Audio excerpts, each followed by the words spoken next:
안녕하세요. 이 시간에는 성경과학 가운데 토끼가 되새김질을 한다는 성경의 기록에 대해서 살펴보겠습니다. 먼저 성경에서 토끼가 되새김질을 한다는 기록들을 읽어보겠습니다. 토끼도 되새김질은 하되 굽이 갈라지지 아니하였으므로 너에게 부정하며 라고 레위기 11장 5절에 나와 있습니다. 산토끼도 되새김질은 하되 굽이 갈라지지 아니하였으므로 너에게 부정하고 라고 레위기 11장 6절에 나와 있습니다. 그럼에도 불구하고 되새김질을 하거나 굽이 갈라진 것 중에서 너희가 먹지 말 것은 이러하니 곧 낙타와 산토끼와 토끼라. 그것들은 되새김질은 하나 굽이 갈라지지 아니하나니 그러므로 그것들은 너에게 부정하니라 라고 신명기 14장 7절에 나와 있습니다. 성경은 분명하게 그것도 세 구절씩이나 토끼 그리고 산토끼가 되새김질을 한다고 기록하고 있습니다. 많은 과학자들은 토끼가 되새김질을 하지 않는다고 말합니다. 그래서 톰슨 성경에서는 주석에 토끼는 실상 되새김질을 하지 않는다. 다만 계속적으로 입을 움직이면서 책임질을 하는 듯한 동작을 되풀이한다. 그것은 이빨을 갈기 위해서라고 한다. 성경은 여기서 입을 움직이는 모양을 말하는 것이지 위의 구조물을 말하는 것이 아니다 라고 기록하기도 합니다. 되새김질이란 무엇일까요? 되새김질이란 반추동물이 소화하는 과정으로 1차 섭취된 내용물을 다시 역류시켜 조작하는 과정을 말합니다. 즉 소나 낙타, 양이나 사슴 같은 반추동물이 음식을 섭취하고 다시 토해내서 여러 개의 위에서 천천히 소화를 시키는 것을 의미합니다. 그리고 토끼는 분명히 반추동물이 아니며 위를 여러 개 갖고 있지도 않습니다. 그러므로 토끼는 현대과학의 기준에 비추어 되새김질을 하는 동물은 아닙니다. 하지만 중요한 질문이 있습니다. 성경이 현대과학의 기준을 따라야 하나요? 과학이란 단어가 생기기도 수천 년 전에 쓰여진 성경을 현대과학의 기준에 맞춰놓고 판단을 하는 것은 합리적인 생각이 아닙니다. 위에 레위기나 신명기 구절이 의미하는 바는 단순합니다. 토끼는 되새김질을 한다는 것입니다. 사전적 의미로 음식을 삼키지 않고 계속 씹기만 하는 것도 되새김질이고 한번 먹은 음식을 다시 씹어 먹는 것도 되새김질입니다.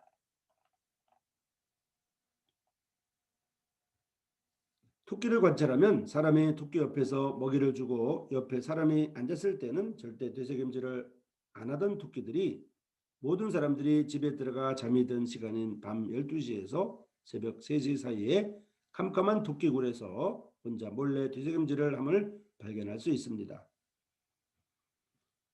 이 되새김질에는 특수한 물질이 필요한데 그것이 토끼 똥입니다. 토끼는 두 가지 똥을 누는데 하나는 진짜 똥이고 다른 하나는 되새김질에 필요한 특수 약품으로서의 똥입니다. 토끼들은 낮부터 저녁까지 사실은 되새김질을 하기도 합니다. 토끼는 매일 섭취량의 최대 90%를 재섭취합니다. 건조한 겨울 식량과는 반대로 신선한 녹색 야채를 여름에 먹게 되면 토끼는 개걸스럽게 덤벼들어서 먹어치운 후 반쯤 소화된 상태로 보금자리 근처에 배설합니다. 얼마의 시간이 지난 후 이것을 다시 먹으며 이 과정은 한 번 이상 반복됩니다. 다 자란 성숙한 토끼만이 이러한 방식으로 소화를 합니다. 토끼가 신선한 음식으로 아침을 먹게 되면 그 음식에 있던 40 내지 50g의 뭉친 알갱이들을 위에 끝부분에 남겨두고 그 음식은 위를 거쳐서 소장으로 갑니다. 이 음식물은 소장에서 출발하여 맹장이나 대장의 끝이 막힌 부분, 즉 뚫리지 않는 부분에 들어가서 거기서 잠깐 동안 머뭅니다. 낮 동안 위에 끝부분에 남겨진 알 모양의 덩어리들은 하강하는 데 장에 이르면 그 속에 있는 구균 단백질이 흡수됩니다. 대장에 이르면 그 덩어리들은 맹장에 있는 물질을 무시하고 지나가서 결장에서 과도한 양의 수분을 뺏기며 우리에게 익숙한 나중에 배출될 마른 콩 모양의 배설물들이 생성이 됩니다. 이러한 과정이 끝나면 맹장에 막힌 부분에 저장되어 있던 물질들은 결장에 들어가며 그 속에 있던 수분이 다 흡수되지 않고 훨씬 부드러운 상태로 항문에 도달합니다. 이 물질들은 뭉친 아래 형태로 서로 달라붙는 것을 방지하기 위해 거친 점액층으로 입혀져 있습니다. 이제 이 뭉친 덩어리들이 항문에 도달하면 버려지는 대신 토끼는 몸을 구부려서 입으로 그것들을 가져가고 그것을 다시 음식이 들어올 때까지 위에 막힌 부분에 저장해 두는 것입니다. 이러한 방법으로 특별한 주기적 순환이 완성되며 대부분의 음식은 소화관을 2번 이상 거칩니다. 토끼는 습관적으로 반만 소화된 음식을 맹장에 저장하여 후에 재섭취함으로써 토끼의 음식물은 소화관을 2번 통과하는 것입니다.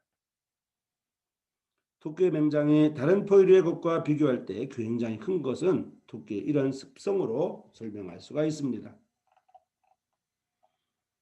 토끼의 특이한 식생활을 이제 이해하면 성경의 언급들이 이해가 됩니다. 토끼에게는 특이한 식생활이 있는 것입니다. 그것은 자신의 변의 일부를 다시 섭취하는 것입니다. 첫 번째 음식을 섭취할 때 영양분을 완전히 흡수하지 못했기 때문에 자기의 변을 다시 먹어 그 안에 영양분을 섭취하는 것이 토끼에게는 굉장히 중요한 영양 섭취 과정입니다. 이 때문에 토끼의 변을 바로바로 치워준다고 하면 토끼는 영양실조에 걸릴 수도 있습니다. 토끼의 변에는 섬유질이 풍부하기 때문에 반추동물의 에너지원으로 사용되는지에 대한 연구도 진행할 정도입니다. 토끼는 자기가 먹었던 음식을 다시 먹습니다.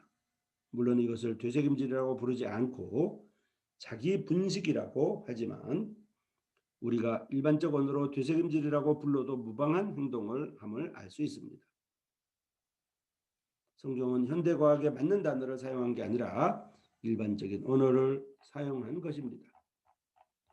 지금까지 성경과학 가운데 토끼가 되새김질을 한다는 성경의 기록에 대해서 살펴보았습니다. 다음 이 시간까지 안녕히 계십시오.